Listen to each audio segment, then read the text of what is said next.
جی ہری پور کے علاقے خلباٹ ٹاؤن شپ میں وفاقی وزیر توانائی عمر ایوب خان کی طرف سے تمام شاہراہوں کے اثر نو تعمیر کے لیے 13 کروڑ روپے کی لاگت سے منصوبے کا افتتاح کر دیا گیا۔ اس موقع پر وفاقی وزیر توانائی عمر ایوب خان، یوسف ایوب خان اور MP فیصل زمان نے شرکت کی۔ افتتاحی پروگرام خلباٹ میں یوتھ ونگ کے جنرل سیکرٹری الیار خان کی رہائشگاہ پر تقریب کا انعقاد کیا گیا۔ اس موقع پر وفاقی وزیر توانائی عمر ایوب خان خلباٹ اور متاثرین تربیلا ڈیم کے لیے قبروں کی جگہ کا بھی اعلان کر دیا گیا،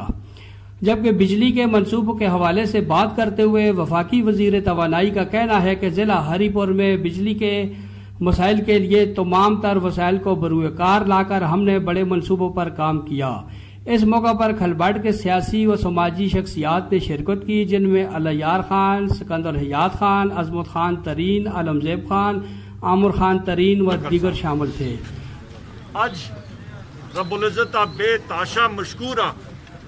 کہ اساں دی ٹیم تو سانے سامنے کھلتی دی اور الحمدللہ اے روڈ دا جڑا منصوبہ ہے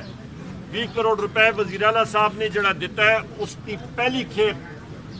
13 کروڑ روپے خلباٹ استے اور 7 کروڑ روپے کانگڑا کالونی استے اساں نے یہ کام شروع کر۔ تعمیر کنولی بیرو چیف 5 TV ہری پور۔